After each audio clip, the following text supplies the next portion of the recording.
Bonsoir et bienvenue pour ce numéro de votre mensuel politique dédié à l'actualité politique du territoire. Nous reviendrons tout à l'heure sur le déplacement de Bruno Le Maire à Versailles. Nous avons rencontré l'ancien ministre député de l'Eure, candidat à la primaire de la droite et du centre. Et puis dans quelques instants, nous parlerons aussi avec nos invités du mouvement Nuit debout à Saint-Quentin en Yvelines, alors que les manifestants parisiens se sont réunis dans la journée devant l'Assemblée pendant que s'ouvrait le débat parlementaire sur cette loi travail très contestée.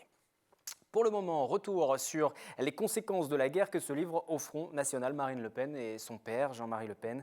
Malgré son exclusion, ce dernier souhaitait organiser son propre rassemblement le 1er mai et plusieurs cadres du Front National l'ont soutenu. C'est le cas de Philippe Chevrier, le responsable départemental de la formation dans les Yvelines. Conséquence, le bureau politique national a décidé de l'évincer. Les précisions avec William L. Cette fonction, il l'occupait depuis 8 ans. L'élu Front National Philippe Chevrier, conseiller municipal à Rambouillet et conseiller régional d'Île-de-France, a été démis hier de son poste de secrétaire départemental du parti. C'est en raison de sa participation à la manifestation organisée par Jean-Marie Le Pen le 1er mai. Il n'est pas possible d'avoir des fonctions soit de direction, soit d'encadrement au Front National en participant à un rassemblement qui était hostile au Front National. Une proximité avec Jean-Marie Le Pen dont l'élu ne s'est jamais caché depuis son adhésion au parti. Je rencontre, comme vous l'avez dit, fortuitement Jean-Marie Le Pen. Évidemment, j'avais beaucoup de réticence et je lui ai posé des questions franches sur l'antisémitisme, sur la xénophobie, sur un tas de choses, sur Et alors, la ses réponses démocratie, etc. Et ses réponses Il a été absolument très clair et convaincant. Donc du coup, et en même temps, bon, il répondait à mon souci concernant l'euro et l'ouverture des frontières. Donc voilà, j'ai adhéré tout à fait normalement. Et puis progressivement, j'ai été responsable de circonscription du côté de Rambouillet. Et puis après départemental, et voilà. Philippe Chevrier n'a pour le moment pas encore donné de réponse officielle à la presse concernant son éviction, mais compte communiquer dans les 48 heures. Quand on est impliqué dans un mouvement politique, les partis politiques sont des rouages essentiels de la démocratie française. C'est quelque chose de très important. Il faut observer la discipline de ce parti et les considérations personnelles, d'amitié, éventuelles de fidélité, ne peuvent passer qu'après.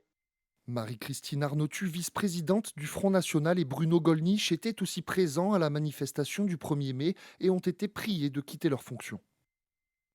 Le très contesté projet loi travail, vanté par François Hollande, arrive donc dans l'hémicycle de l'Assemblée nationale sous la pression de la rue et d'une partie de la majorité. Depuis aujourd'hui, les députés examinent les propositions et pendant ce temps, la contestation perdure. Sacha Vallès et Samidès sont deux participants au mouvement Nuit debout à Saint-Quentin en Yvelines. Ils sont en plateau. Bonsoir à tous les deux. Bonsoir. Et bienvenue donc pour nous expliquer un petit peu les raisons de votre colère. Et je voudrais commencer par votre état d'esprit. Peut-être vos revendications n'aboutissent pas véritablement. Le texte passe en ce moment à l'étude. Il pourrait même passer, être adopté malgré une absence de majorité à l'Assemblée avec le fameux 49.3, cet article qui permet de légiférer directement. Comment vous ressentez, vous, aujourd'hui, les choses? Vous vous dites qu'il faut encore plus se battre ou finalement il faut abandonner, c'est perdu? Clairement, en tant qu'étudiant, tout ce qui arrive, tout ce qu'on voit arriver, et le fait de voir une loi qui va précariser les salariés, ça fait peur et ça donne envie de se battre. Ça renforce votre détermination? Bien sûr, et puis on a vu quand même que notre mouvement jusqu'à présent, il a quand même eu un certain succès, et c'est une mobilisation qui paye. Vous parliez du 49.3 à l'instant, alors il paraîtrait que peut-être justement le fait que l'utilisation de ce 49.3 soit vivement critiquée ait fait peut-être revenu le gouvernement que le gouvernement soit revenu sur cette décision. Donc ce sera déjà un premier succès. Et donc voilà, elle est contestée de partout, cette loi. J'aimerais en profiter de votre présence pour mieux comprendre Nuit debout. On parle souvent du mouvement sur Paris, avec aussi des débordements, des violences. Je vous ferai réagir là-dessus. Mais aujourd'hui, qui compose Nuit debout, et notamment à Saint-Quentin-en-Yvelines? Vous êtes tous les deux étudiants, mais qui vient vous voir lors de vos différentes réunions qui ont lieu au pied de l'université, d'ailleurs, à Saint-Quentin-en-Yvelines? Alors, c'est des profils vraiment... On a de tout à Nuit debout. On a des retraités, on a des étudiants, on a des élus locaux, il y a vraiment une grosse part, il y a une certaine un certain... Enfin, il y a vraiment beaucoup de monde, quoi. Enfin, Mais vous des échangez, gens vous qui faites des propositions, vous amenez des idées.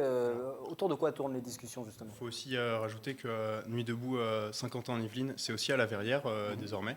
Donc voilà. Et puis justement, on échange. C'est ça qui est vraiment la richesse de ce mouvement, c'est que il essaye de faire intervenir le maximum de personnes d'origines diverses. Et du coup, chacun a quelque chose de constructif à apporter sur différentes actions ou différentes idées. Et on débat voilà, dans un contexte, dans un cadre démocratique et ouvert. Vous avez participé au mouvement sur Paris, Ouais, l'un ou l'autre. ouais. Et aujourd'hui, lorsque vous entendez le ministre des collectivités territoriales, c'est Jean-Michel Baillet du PRG, Parti radical gauche, qui souhaite que ce mouvement, notamment sur Paris, s'arrête parce qu'il craint un drame. Alors, C'est justifié ou pas? c'est- Il faut que le se- mouvement soit mieux encadré. faut se demander quel drame il craint. Est-ce que c'est Il y a eu des débordements, il y a eu des violences. alors est-ce que c'est à Paris, une place de la crainte ou République. une menace peut-être Personnellement, je pense pas que justement ce soit un drame. C'est peut-être un drame pour la manière dont on fait la politique aujourd'hui, mais c'est un succès pour une nouvelle manière peut-être de s'exprimer pour les citoyens. Mais sur les débordements, la partie des violences, j'imagine que vous la regrettez aussi parce que ça donne forcément une mauvaise image au mouvement et peut-être c'est contraire. C'est forcément regrettable et des violences, il y en a toujours eu dans les mouvements de contestation. Ce qu'il faut savoir et la question qu'il faut se poser, c'est qui sont les personnes qui font ces violences. Est-ce que ce sont les gens qui vont se déplacer à Nuit debout et qui vont vraiment osager, qui vont essayer de changer les choses, qui ont une volonté de participer à des débats démocratiques Moi, je reste intimement convaincu que non.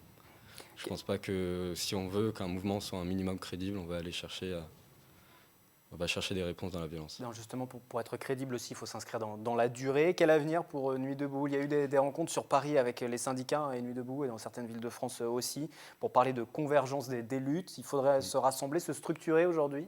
Alors oui, mais Nuit debout, c'est un mouvement qui n'a pas un seul but défini. Nuit debout, déjà, c'est pas un mouvement qui soit commun partout en France. On peut regarder entre la Nuit debout de Saint-Quentin et la Nuit debout de Paris, il peut y avoir des divergences. Entre la Nuit debout de Paris et par exemple la Nuit debout de Nice, il peut y avoir des divergences. J'ai entendu qu'à Nice, il y avait peut-être une idée de proposer des candidats à certaines élections. C'est pas du tout le cas forcément dans les autres Nuits debout. Mais oui, l'idée c'est que Nuit debout, même si on n'a pas d'objectif précis, on essaye de chacun y mettre de notre tien pour essayer de faire avancer les choses vers quelque chose de plus nouveau où on se sente plus représenté. Sur le fond, aujourd'hui, vous êtes tous les deux étudiants. Quelles sont vos inquiétudes autour de ce texte? Qu'est-ce qui vous inquiète aujourd'hui dans les différentes propositions? Alors le texte en soi, moi ce qui m'inquiète aujourd'hui c'est qu'il passe, parce que ce serait aujourd'hui le texte ne vaut plus rien pour personne. Il y a encore plein de points pour lesquels on est contre, mais on ne va pas rentrer dans les détails ici. Ce qui est important, c'est des propositions. Vous êtes étudiant, vous allez bientôt rentrer sur le marché du travail. Quand vous entendez parler de surtaxation des CDD, par exemple, vous vous dites ça va pas peut-être dans le bon sens malgré tout. Ça pourrait me permettre d'avoir un emploi stable plus facilement. Bien sûr, ce qui est important, c'est essayer de limiter au maximum la précarisation de l'emploi qu'on peut observer aujourd'hui, et particulièrement du coup pour les jeunes. On se sent concerné parce que justement c'est une précarité qui touche beaucoup les jeunes. Donc oui, ce texte il est inquiétant parce qu'il nous propose une précarisation en nous disant que si on veut avoir de l'emploi, il faut qu'on soit précaire. Si on surtaxe les CDD, c'est qu'on veut permettre de faciliter la mise en place des CDI, forcer les entreprises à mettre en place des CDI, ce qui serait plutôt positif. Oui, alors faut aussi se dire que ce projet, c'est une volonté commune. Maintenant, ce qui est derrière Nuit debout, c'est pas juste le projet de la loi travail. La loi travail, voilà, comme je le disais, même pour le MEDEF aujourd'hui, elle ne vaut plus rien. Elle ne vaut plus rien pour personne. Cette loi travail, elle a plus de valeur effective pour personne ne l'estime aujourd'hui. Mais on continue à se mobiliser contre cette loi travail parce que justement, c'est un gouvernement qui s'aperçoit que toute sa population est contre un texte de loi. Il peut pas légitimement faire passer ce texte de loi. Vous parliez du MEDEF justement. Le projet de loi travail qui arrive dans l'hémicycle de l'Assemblée dans sa version actuelle nous fait très peur. Il ne créera pas d'emploi. C'est ce qu'a affirmé le président du MEDEF justement, Pierre Gattaz. Vous n'êtes pas donc les seuls à critiquer cette loi, ce texte qui rentre en débat aujourd'hui à l'Assemblée. Écoutez le représentant du MEDEF dans les Yvelines. C'était sur notre plateau il y a quelques jours. Ce projet a suscité beaucoup d'espoir. Et il a été tordu, remanié sans cesse, et on ne retrouve plus du tout les outils nécessaires aux PME, aux TPE, qui étaient les cibles dans le premier projet, pour retrouver la compétitivité et l'agilité dont ils ont besoin. Aujourd'hui, je pense qu'on arrive à un point de rupture. Vous savez, on arrive au point de rupture quand des organisations syndicales sont tellement politisées, tellement arc-boutées sur des vieux principes qui ne font plus, qui ne marchent plus. Je crois que ça devient un dialogue de sourds. Donc, à quoi bon continuer? Et nombreux sont les voix MEDEF qui se lèvent. Pourquoi continuer un dialogue? On nous empêche de dialoguer avec nos salariés, on nous empêche de construire avec eux. Il faudrait que tout passe par CGT, Force ouvrière. Donc, pourquoi? Ces syndicats ont un sens, mais pas partout. Et le dernier point, je voulais, c'était les CDD surtaxés. C'est une grande stupidité. MEDEF qui n'est pas d'accord aussi avec les propositions du texte. Vous n'êtes pas forcément, vous, d'accord entre vous, mais en tout cas, vous contestez sur les différents points.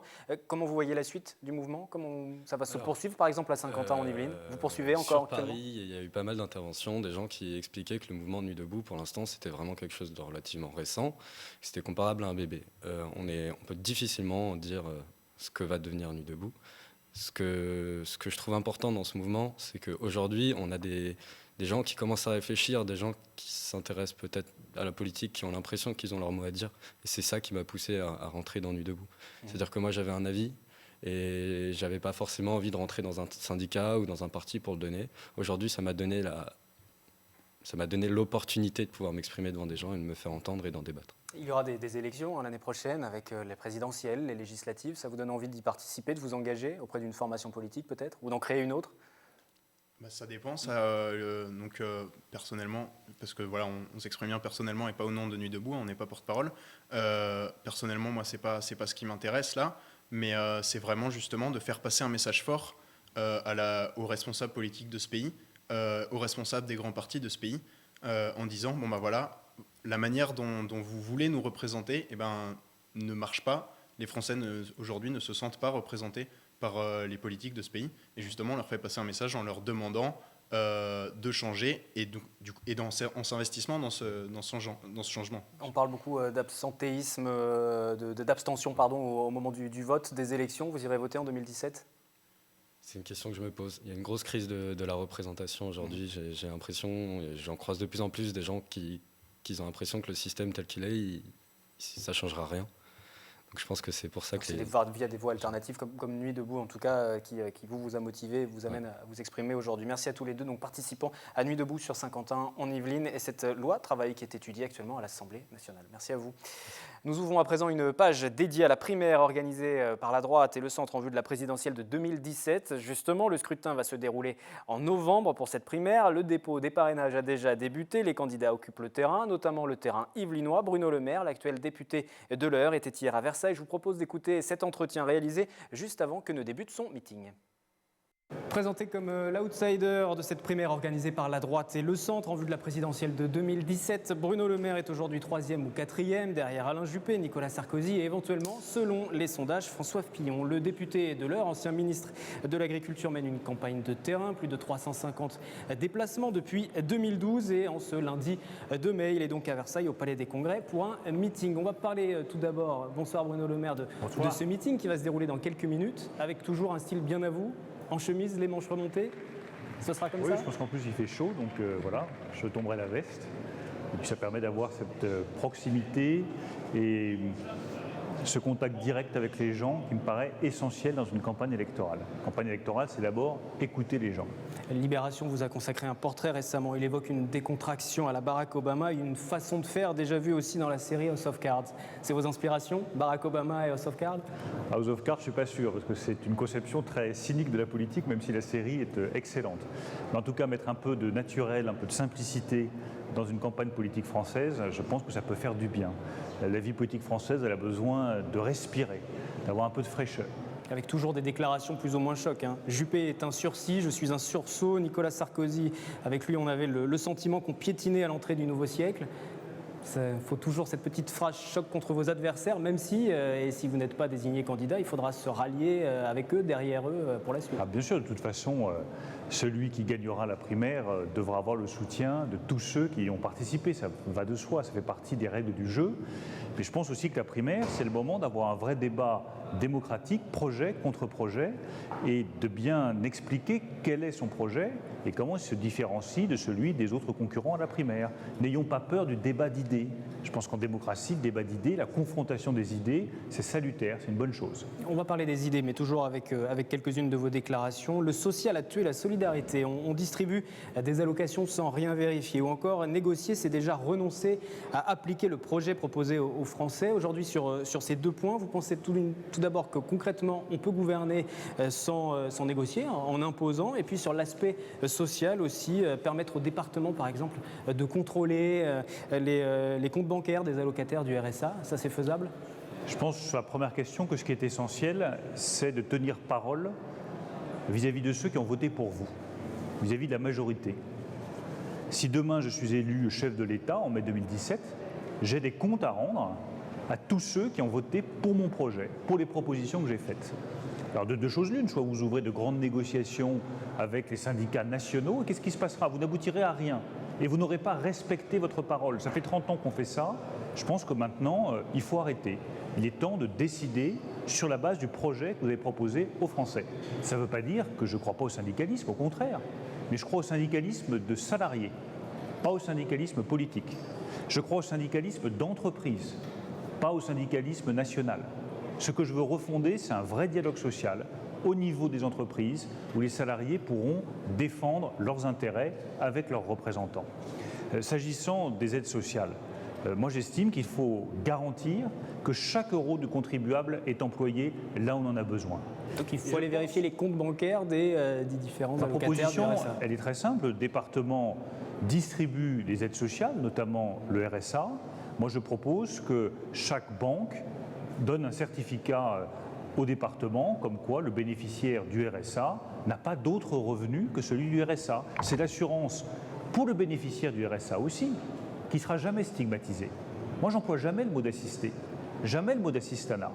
Je veux au contraire expliquer que quand on donne de l'argent à un bénéficiaire du RSA, c'est qu'il en a réellement besoin, c'est qu'il a besoin de la solidarité nationale. Mais pour pouvoir donner cette garantie-là, il faut simplement s'assurer de manière très transparente que l'allocataire du RSA n'a aucun autre revenu complémentaire sur son compte en banque. Ce n'est pas le département, ce n'est pas l'État qui va contrôler ça, c'est la banque qui donnera le certificat. Je reviens sur la première partie de ma question. Si vous êtes élu en 2017, vous gouvernez par ordonnance ? Je gouvernerai les premiers mois par ordonnance pour donner un élan à notre pays et montrer que la politique peut encore quelque chose. Parce qu'aujourd'hui, une majorité de Français se dit c'est des guignols les politiques. Ils parlent, ils causent, ils décident jamais, ils ne bougent pas les choses, ils ne nous font pas rentrer de plein pied dans le XXIe siècle.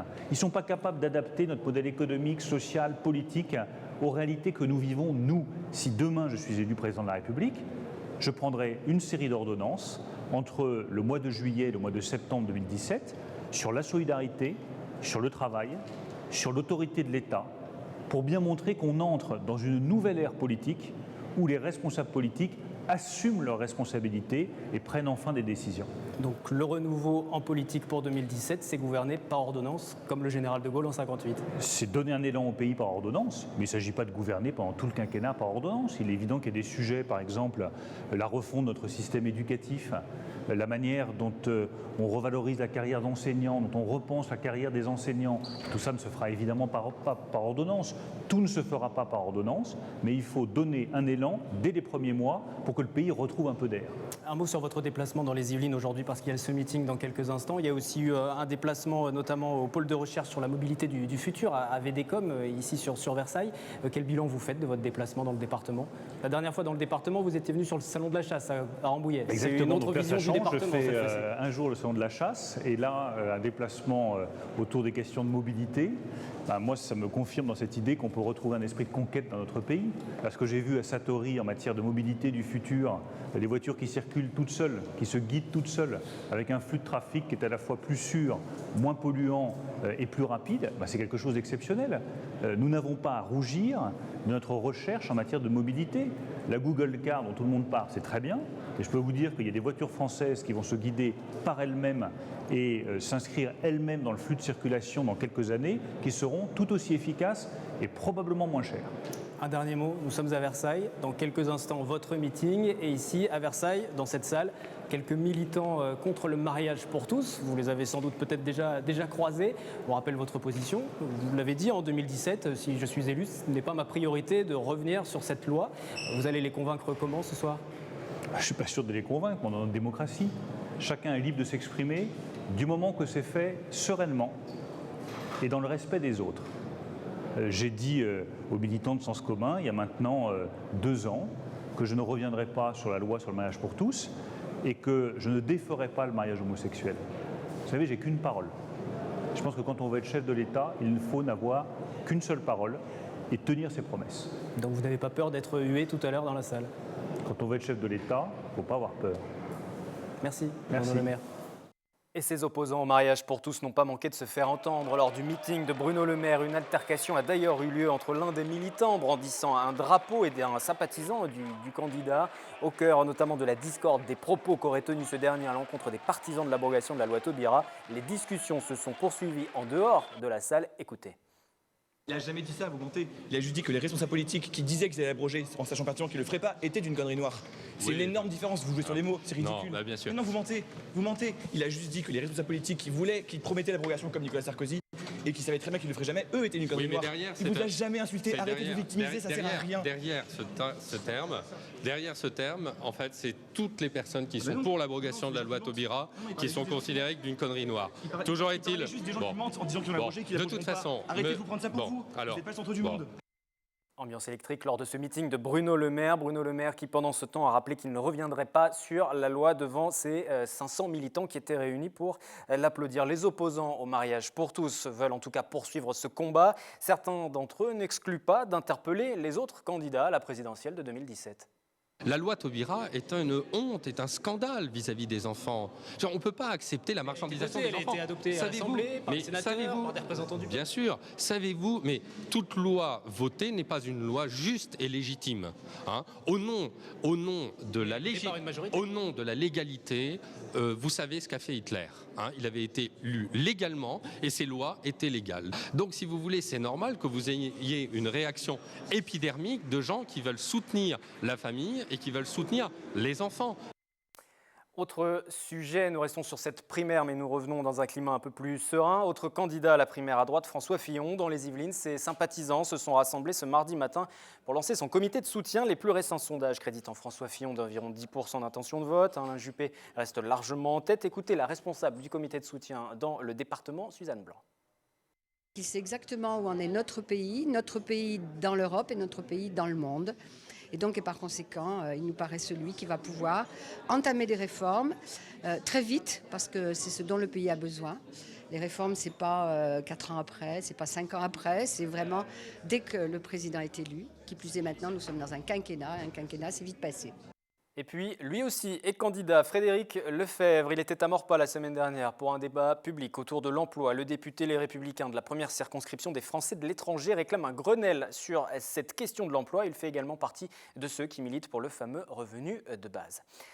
Avant de refermer ce 7-8 politique, un mot de l'élection du nouveau responsable de l'UDI Jeunes dans notre département. À 28 ans, Marc Lerouge décroche ce poste, commercial de profession. Il est entré à l'UDI en 2013. Il est actuellement élu dans la majorité au développement économique, à l'emploi et au transport au Clé-sous-Bois. Sa priorité, être plus présent sur le terrain et se faire connaître auprès de la population.